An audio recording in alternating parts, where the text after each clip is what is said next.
not very dry up there right now. But as I mentioned, Coffee Connect, guys, you can always check us out on the page. I'll come back to that information at the end of the day today. Today is about avoiding the busy, right? We're approaching the holidays. I'm sure many of us kind of feel overwhelmed with some of the things. I was sharing with Ray, you know, we took on a master's program about 7 weeks ago, and that's on top of all of the other things that I am trying to keep up with, right? And it gets overwhelming sometimes. And if you're not organized and you're not, and you don't have a way to put some strategies in place so that you can put a barrier around yourself and your time, right?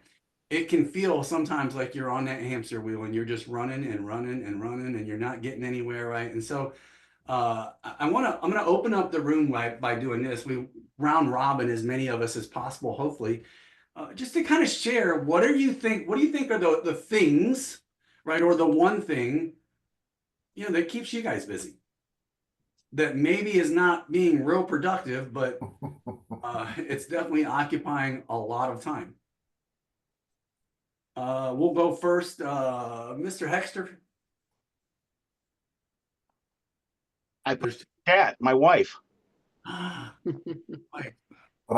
He's here all week. Yeah. Our family members, sure, for sure. Jeff D, what do you think, man?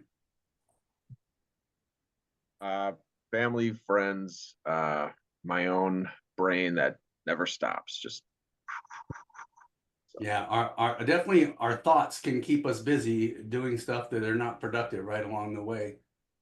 Brian? I need to implement the Sue Nelson method here. Brian, and then Jared, you're on deck, okay? Can you repeat the question?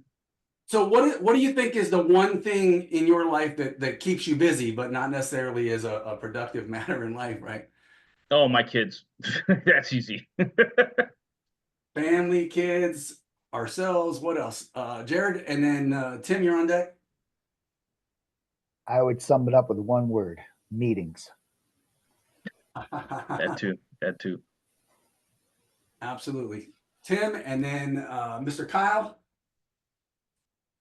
I call it tackle boxing, where you spend a lot of time organizing or doing the miscellaneous stuff that isn't a priority and isn't necessarily a income producing activity, but it's easy to do and easy to keep you sidetracked. Perfect. Kyle, and then Mr. Dave. Yeah, so for me, I definitely liked what Jeff had said earlier about, you know, your mind always constantly worrying and rushing, and so you're focused like on one task, and then, you know, minutes turn to hours, like, geez Louise, you know, I've been working on this thing, online applications or whatever, so it seems like, yeah, most of the time I'm always constantly like re-editing, structuring certain words I say with my cover letters or so forth when I was applying. The other thing too was I have a high school buddy of mine, and since he knew I was in transition, he would call me up about every other day, and he'd want to talk to me for hours on end about, you know, oh, the good old days and that. And I was like, oh, geez, I really got to work on other stuff, Billy. So. Absolutely. So Dave, and then Karen. I would say knowledge accumulation, and the part of it is rabbit hole researching. I'll get into something, and next thing I'll know, it's like, oh crap, it's 11 o'clock, and I've been not paying attention to Coffee Connect. I'm with you on that for sure. Rabbit hole researching. For sure. Karen, and then John.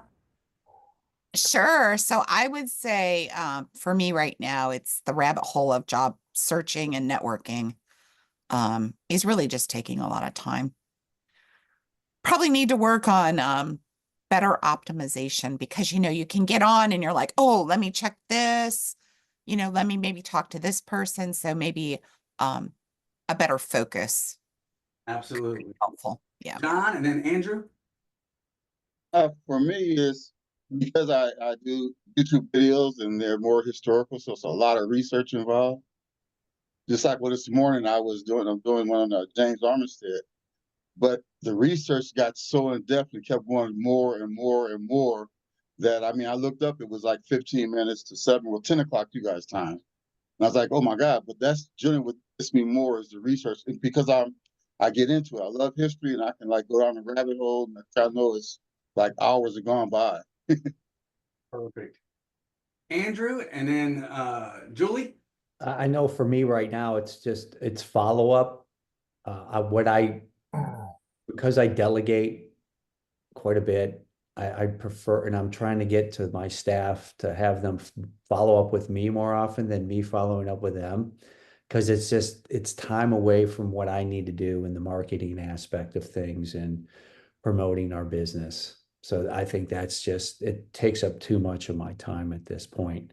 Perfect, man. Thanks for sharing. We're gonna wrap up with Julie unless anybody else has something to add. Go ahead, and because I know got a lot more to cover. Go ahead, Julie. Hey. Joe wants to make If put his anybody 2 else cents has in. something. I'll sum it up. I'll sum it up when Julie's done. I would say I had too many jobs and that I was just doing way too much work. So I finally quit one of my jobs just so I have time. But my biggest rabbit hole is I start watching this damn Facebook videos, and I just keep one video after another, and it's like, oh my God, how much time did I waste doing this? They're entertaining, but it doesn't really do anything. Guilty. Joe, you're gonna summarize it. Go ahead. I would echo a lot of what everyone else said. Plus, as a retiree, there are several days a week that I do not have a real structure. So it's actually trying to remember what I'm forgetting. I spend a lot of time doing that. I spend a lot of time trying to wait a minute, what was I supposed to be doing? Or what do I need to be doing? And trying to reassess it. So there's a ton of stuff out there, guys, for sure, that can get our minds distracted or our focus distracted, right? And there's a lot of reasons why, right? I mean, there's obviously societal expectations that we should be in touch with people. We should be replying and liking and sharing on those Facebook reels and stuff. And who do we need to be sending birthday cards to or whatever else that may or may not really determine tomorrow, right? But it's a nice thing to do. The rise of hustle culture. I forgot to eliminate the small r. The rise of the hustle culture. I mean, I think that last one kind of puts this into play as well, right? Because we've got technology and we've got more at our hands, more knowledge at our hands, more information. Our brains are having to process probably 100 times the amount of information that we had to process, right, when we were probably all growing up. And so it becomes difficult sometimes to disseminate what needs to be done and what doesn't need to be done. I told Ray, I said, we're literally killing ourselves because we are so busy, right? These things are taking effect on not only our physical health, but our mental health, right? Which in turn makes us lose productivity as well. I think we lose sight of creativity in our life. And so we're going to go to a breakout real quick, guys. And really, this is about you discovering yourselves today as much as it is just sharing some of those experiences. But I want you to talk about, one, we'll do a round robin, introduce yourselves if you don't know each other, right? And then I want you to discuss kind of what do you feel maybe are some of the triggers that lead you to being busy? We've already talked about the activities, but what are some of the triggers? And then share some of those experiences, right, that maybe you've had. And we'll come back into the main room, right, and discuss some of those. So let me stop sharing. Ray, I should have told you to shuffle those rooms up while I was talking, but that's okay. We'll redo this. We'll go for about 7 or 8 minutes, guys, and then we'll get back in here and we're going to start talking about strategies on hopefully how to fix this whole goofiness, right? I think that's it. I will see you guys back here 7 or 8 minutes. There we go. Okay. I had paused it when we went to breakout, so I wasn't eliminating 10 minutes of blank space in the recording. But so, guys, I mean, it's important, I think, for us to identify like what's the tipping factor for us, right? What's the one thing that gets us going down the wrong road or whatever in a very productive day, or what could be a productive day. So, does anybody mind sharing what they discuss in the breakouts? I got one thing, because it's kind of something like when you're really busy and you're doing stuff, experiencing a lot of like deadlines, it's like, because we talked about like Jeff mentioned taking a walk, and we talked about riding a bike, but when you take that pause and actually take time to like you feel the gratification of what you have done, it kind of gives you that impetus to go ahead and like, okay, let me go to the next thing because I have got this done. I know it's like a positive reinforcement. I look at it like that, you know, even those brief moments. Yeah, I think one of the most powerful things we learned a while back was, you know, if I'm focusing on 10 things, I'm really focusing on Nothing. nothing, right? Nothing. Who else? Shannon, you're wise on this stuff. Come on. For me, it's we didn't really fully get into it. We actually rabbit holed ourselves while we were in there, but it was for a good cause. We were helping make suggestions for potential job opportunities for Michael, but we were networking, Jeff. And so for me, one of the things that really sends me down the rabbit hole is overcommitting to things. I'm usually pretty good at saying no, but then when it's a passion type of thing, a community, not especially a nonprofit thing where I can help out and get involved and roll up my sleeves, I tend to get so excited and so passionate, I overcommit and then other things go to the wayside. And so I'm trying to be better at narrowing, like saying, this is the one nonprofit I'm going to work with at this point in time, and all the rest just have to be put on pause.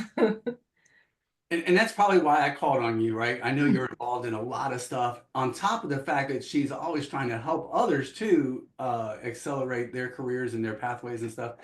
And so I often look at Shannon and I said, well, if she's got 10 things going on, I got to have 11. Okay. That doesn't help me at all one bit. But I'm trying to have not 10 things. And I've been slowly but surely whittling and scaling back this year. good deal. Good deal. What else? What else did you guys hear? So, and I'll share. I said, trigger wise, man. I mean, it can be big things, it can be little things, guys. I said, but you know, physically, I go through a lot of things. I've got tinnitus. It's horrible, guys, and it rings in my ear, right? And the louder it gets throughout the day, it becomes tough for me to focus. I was telling Andrew and those guys, I said, man, all I got to do is if I just sit back in my chair just like this, thinking I'm going to try and eliminate this thing. The next thing I know is I'm on that Facebook thing, right? And I'm looking at those stupid videos, trying to watch some dog make me laugh or something, so it eliminates my thought process of listening to this thing in my ear, right?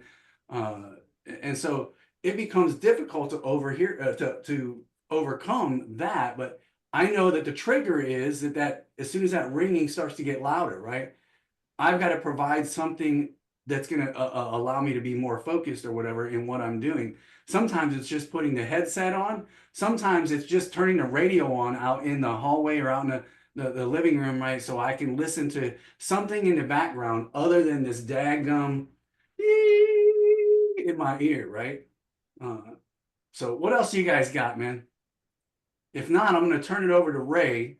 And Ray, do you want me to share that slide? Yeah, you can. Why not? Perfect. So I'm going to turn it over to Ray. He's going to kind of go into the strategy piece of this, guys. As I don't know anybody better to talk to us through what we can do to provide more productivity and focus on our day. So give it up for Ray Matthews, guys. All right. So the best strategies in general are prioritization and time management, setting your boundaries to learn, mindfulness and relaxation techniques. I know nothing about those. They help, but I personally don't relax at all. It's not my thing. And very big fan of delegation. So I'm going to dive into prioritization. And my first thing about prioritizing my task is always starting off with your calendar. So anything you have that is very important, I'm a firm believer of putting it on the calendar, making sure it is a part of your schedule, and therefore you should see it just at the start of your day. You know, you have, whether it's a meeting or an appointment or Zoom, or even it could be a specific task that you have a deadline for. If it's on your calendar, it's almost impossible to forget. So I am a big fan of using your calendar. Personally, I put my big events in my calendar 90 days out. Anything that I cannot remove that's set on a firm time schedule or anything like that, I'll put those in my calendar first, and I build out the rest of my days for the quarter around those calendar events. The next thing that I do is prioritizing tasks. I'm a stickler about prioritizing tasks too, and this also keeps you from being busy, in my opinion. If you know exactly what's important, then you will do what's important, which means you will be productive. I don't like to be busy. I prefer to be productive. I'd rather spend one day doing something that will cover 80% of my goals than spend a day doing 50 things that only cover 20% of my goals. So I'm a firm believer in prioritizing what needs to be done at any given moment. For prioritization, personally, I'm a firm believer in the urgent important matrix. I'm quite sure Jeff can put a link in the chat to an urgent important matrix so everybody can get a visual of one of those. Also, outside of an urgent important matrix, I tend to use Pareto's principle, which is the 80-20 rule. So even after I prioritize my tasks, let's say I have 15 important tasks to do. Well, I will figure out of the 15, which are the 4 or 5 that will essentially eliminate a majority of the tasks below it. And so those are the true tasks that you need to focus on if you have a lot on your plate. So always apply the Pareto's principle to whatever you have going on. The 80-20 rule is fantastic. And if you're really, really strapped for time, then you can do the 80-20 rule 2 times and figure out what are the 1 or 2 things that you need to do that will relieve a bulk of the stress or a bulk of the busy.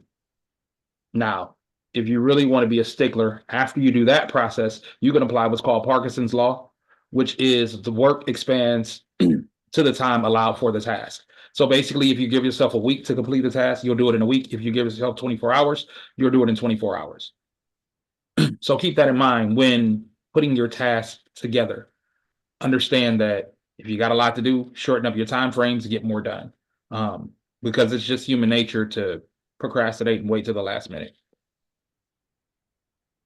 The next thing that I find extremely helpful, I guess it kind of coincides with learning to say no and setting boundaries, is adding some type of automation to your process as a whole, because then certain things you don't even have to deal with if you have a way to sift through all of the information and everything that you're constantly getting. So for me, like I'll block out, I have actually have ChatGPT run through my emails. It'll summarize up most of my emails. And then from there, I can decide on what needs to be responded to and in what manner. And so I can get through, I don't know, 50, 60 emails in literally just a matter of minutes.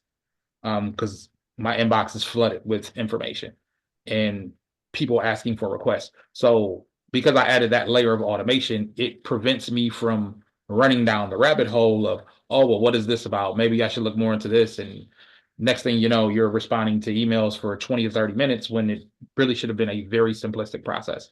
So that's a really, really big thing. And reading Jeff's comments, sorry.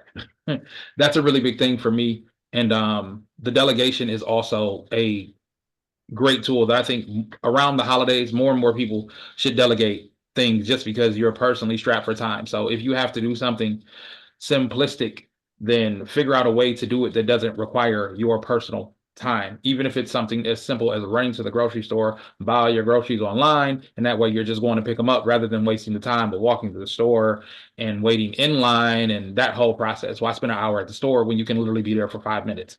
So just really thinking outside of the box when it comes to delegation. You don't necessarily have to pay people for delegation in today's society because, you know, there are a bunch of ways to go around and do things for delegation, but always think, do I personally have to do it, or can it be pushed off onto a computer? I am a firm believer of getting back time. Please remember that that is your most valuable asset and you will never get any time spent back. I promise you that. I don't know. Any thoughts, questions, comments?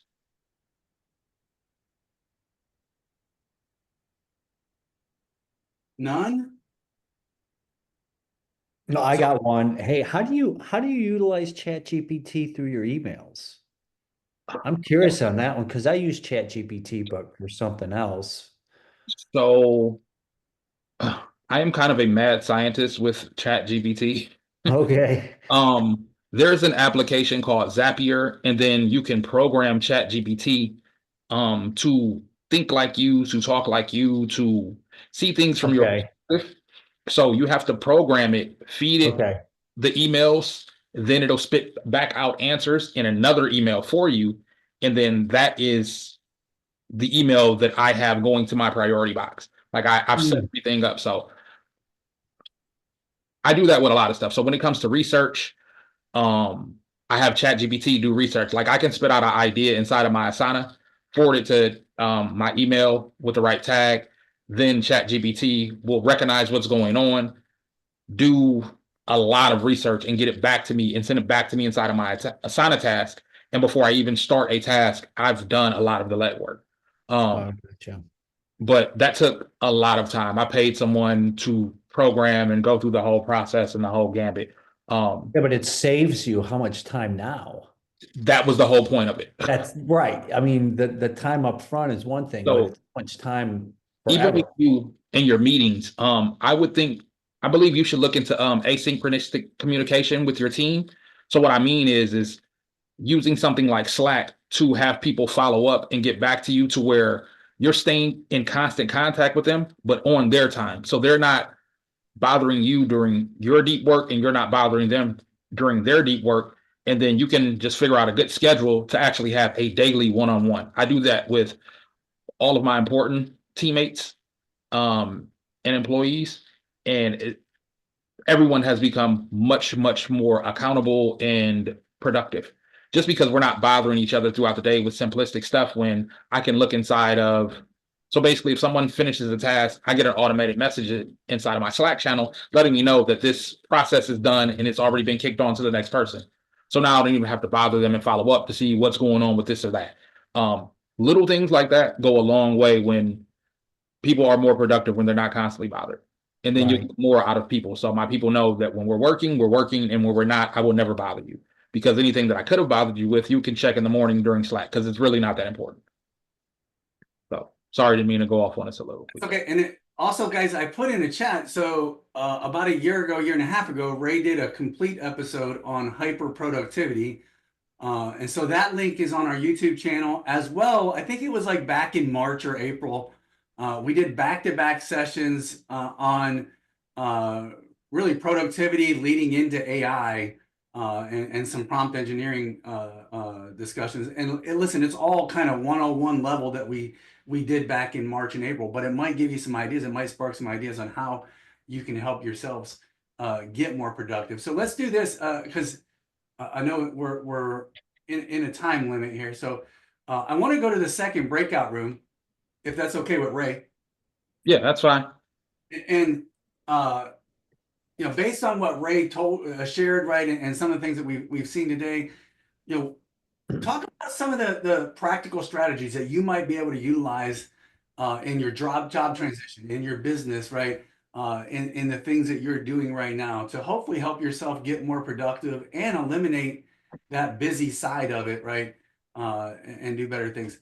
Ray, through repetition of those questions, right, you're going to get the information and the concepts that are being taught and stuff. So awesome, guys. So what are we developing? What are we doing? What are we implementing? Nothing. Snow mold. Prioritizing myself.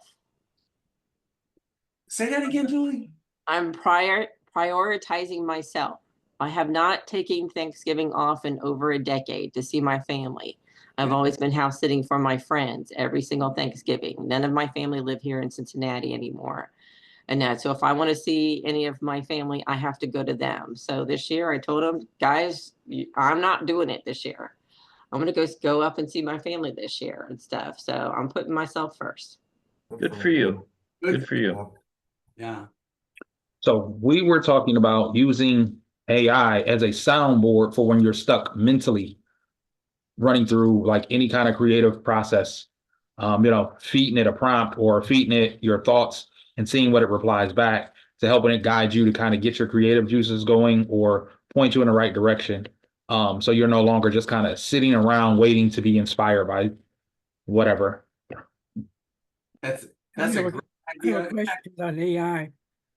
For an older person, how would I approach AI? Would I get a coach or look it up? I can look it up on the internet and bring up the chat AI.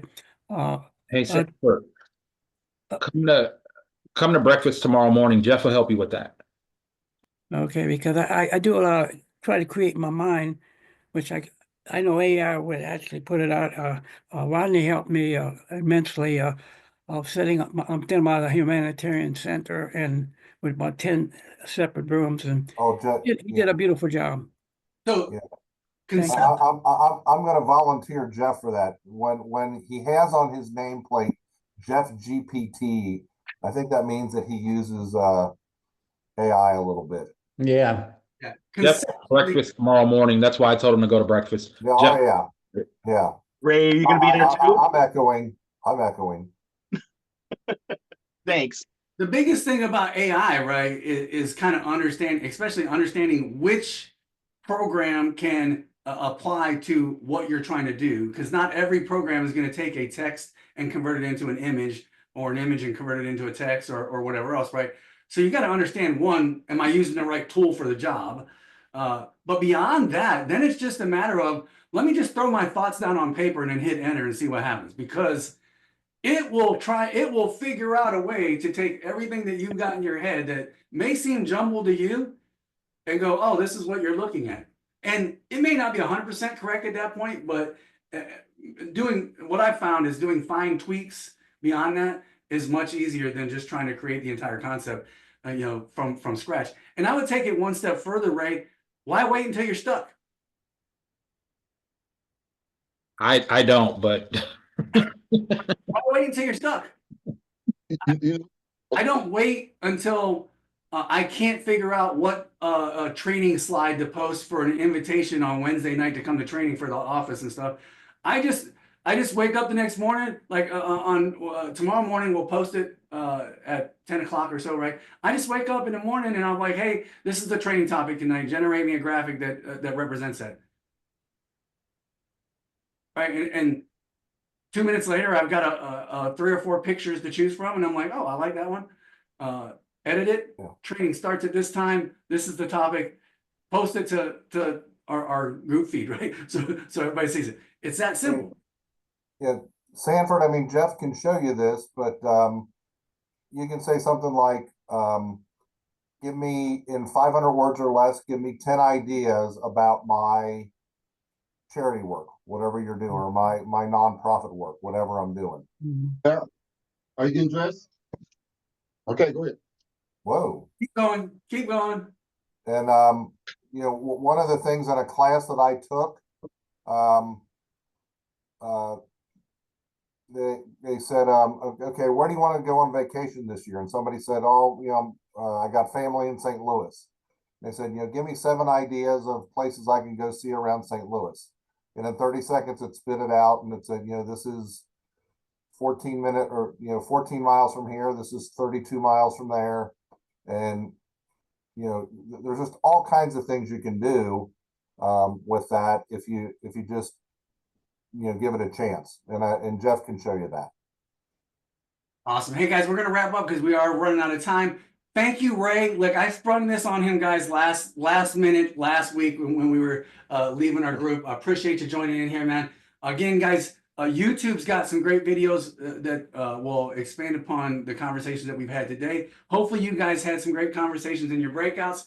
We've got some awesome stuff coming up. Long overdue for her return because she hasn't been with us for a while since her business took off. But Lisa D is coming back to talk to us about gratitude. Obviously, it's Thanksgiving weekend. What a great weekend to talk about it, right? Still working on Rick Green. I think he's going to be here on the 3rd of December to talk about perseverance and rising above. He's got a great story. He is here in Cincinnati. I know a couple of us have talked to him that that you guys have heard his story a little bit, right? 10th of December, we want to talk and come back and talk about what it means to have friendly competition and why it's so important to us, right? And then the last meeting of the year will be the 17th of December. With the 3 new people today, that puts us at 70 new folks for the year, guys. So we are well on track to have our 100 new people by March 31st. This is what I'm going to challenge each and every one of you to. 30 people left, 4 weeks left in the year, right? Everybody brings one person, right? We are going to far exceed that 30 over the next 4 weeks, right? If everybody brings one person a week, one new person a week, right? We're going to be well over 100 before we even hit New Year's 2025, right? Hopefully you guys had some great conversations today. More importantly, I hope you learned some ways that maybe you can go teach somebody else what you've learned, all right? Go out there, have a great week, everybody, and remember, I love you. Thank you, everyone. Have a great week, See you everybody. next